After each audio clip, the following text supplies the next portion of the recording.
Hello, my name is Olumide Arao. I'm from Nigeria.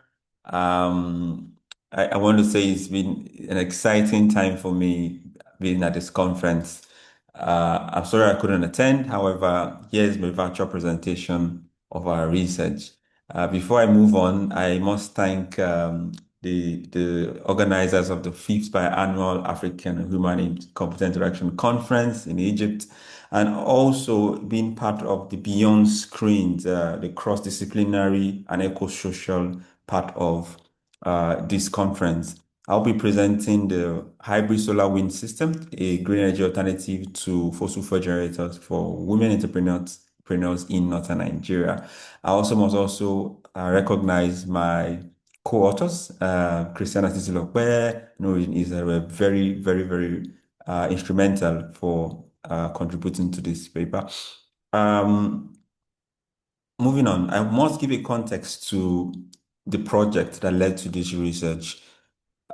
Sirius X Energy is a startup in Nigeria, in northern Nigeria, and they are building the future of renewable energies using solar and wind system. The This innovative perspective led to the award of the United Kingdom Z-Gen Accelerator Phase 1. The accelerator for Phase 1 is a pilot program by Innovate UK in the Philippines and in Nigeria. One of the key things for us is to build Proxima B, the product that will dislodge fossil fuel generators in the future. One of the most instrumental success that stood out for us is partnership. We realized that we must be able to collaborate with the Biouniversity Research Group in Kano and also some major stakeholders. Sorry. Now, one of the major perspective of what we saw was one of the major perspective of what we emphasized as the problem when we conducted our need assessment was the fact that in Lagos alone, 39 million tons of CO2 is being generated every single year, with a lot of Nigerians, about 85 million Nigerians, not having access to a reliable source of energy. And we decided to ask the questions, who are the major users of energy and consumers of energy? Who has the gap in terms of energy poverty? And we then zoom into the gender lens of saying, why not we focus to see that the research perspective of women who owns about 48% of businesses growing in northern Nigeria, which is a key thing to empowerment. These are small scale businesses, which we are going to really understand along the presentation.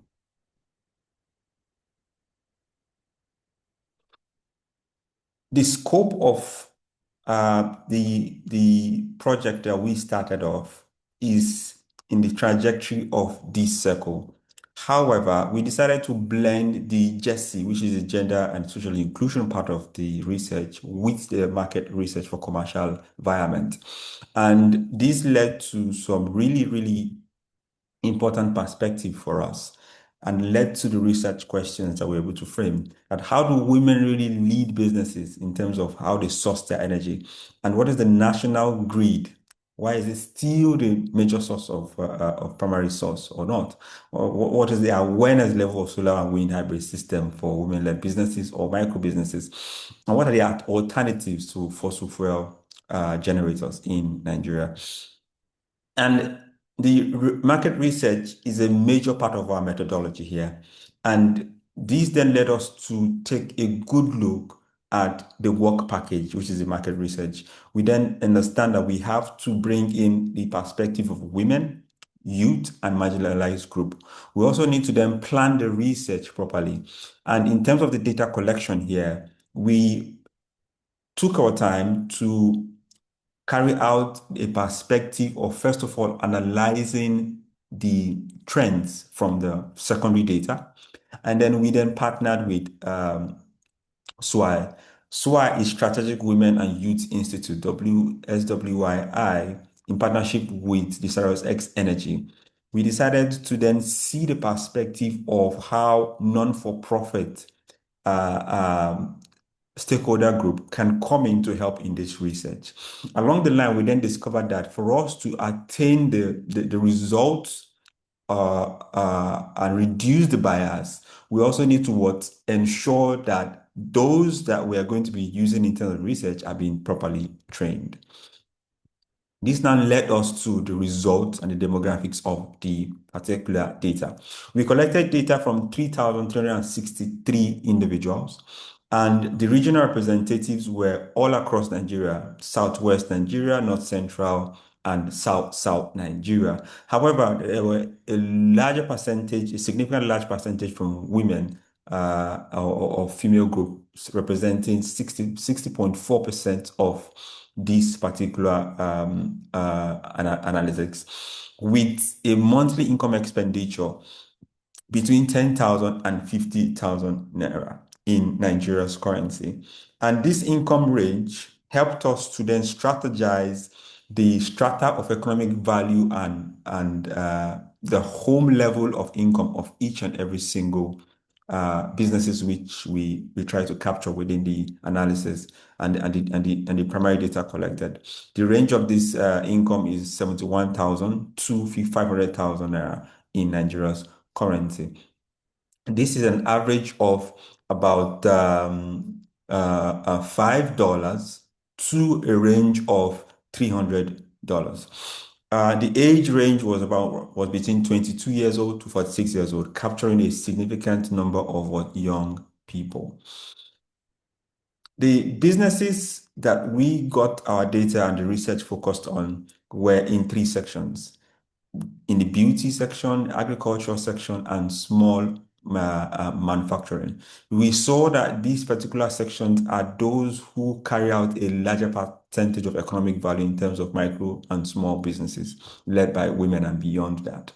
And this was able to give us some real insight, because matching this with secondary data, we then realized that the economic value and the contribution of these businesses to the GDP was of significant representation.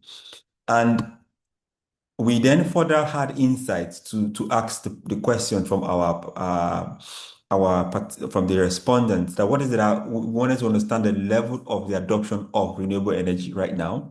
We also wanted to understand how very important it is that the product that we are going to be launching to them was locally manufactured.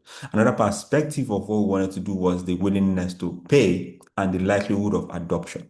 All of these are the things that we put into place, the questions that we asked in terms of what the research.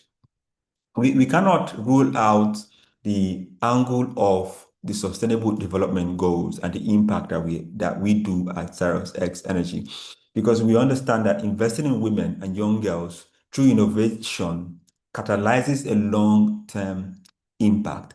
And for us, we are at the pilot stage, and we believe that recognizing impact at this particular stage will further scale the angles of contributing to the SDG 13, SDG Goal 7, SDG 8, and of course, SDGs 5.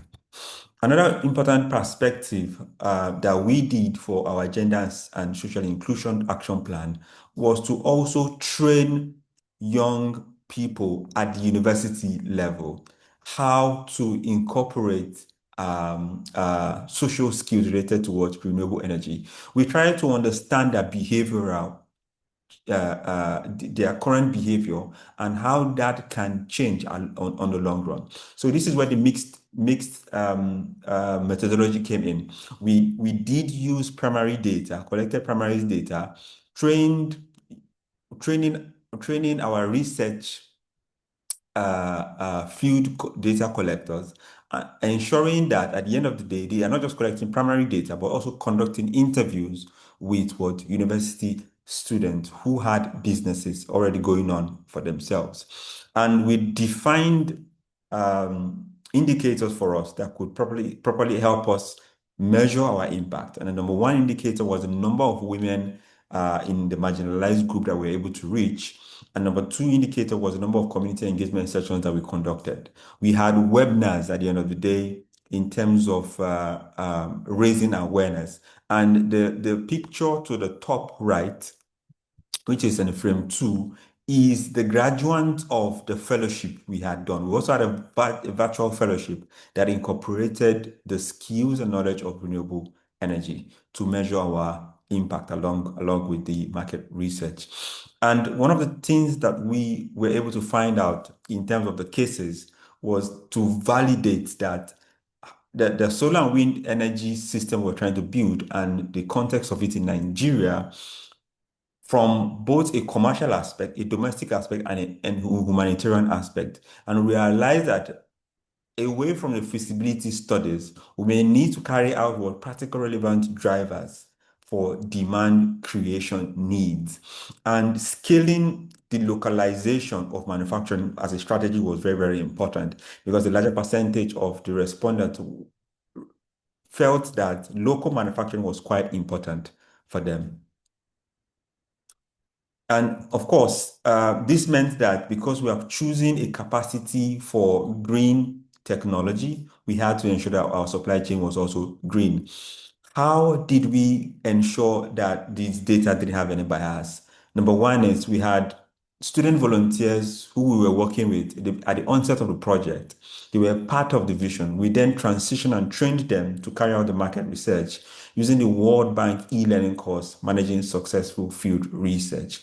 This then was what translated into ensuring that data collection analysis and the measuring of impact was much what scalable in terms of achieving the achieving an important part of what our results and the research. But what are the challenges that we faced while conducting this? One of the major challenges is the cultural and regional variation. Across various regions where this data was collected, there were different norms in terms of accepting um, a renewable energy in terms of wind and solar. The combination was something that we had to deal with in terms of cultural norms and responses. Another important part was how we're going to protect data of the data privacy of what we collected. And we realized that the participants emphasized the interplay between energy access and the local economic activities, hence why we focus on local businesses. And the conclusion that the research informed was that renewable energy in terms of hybrid system was viable, sustainable, and had potential for empowering women and young people, as also considering women-led businesses are going to be part of whom would those who will drive the change.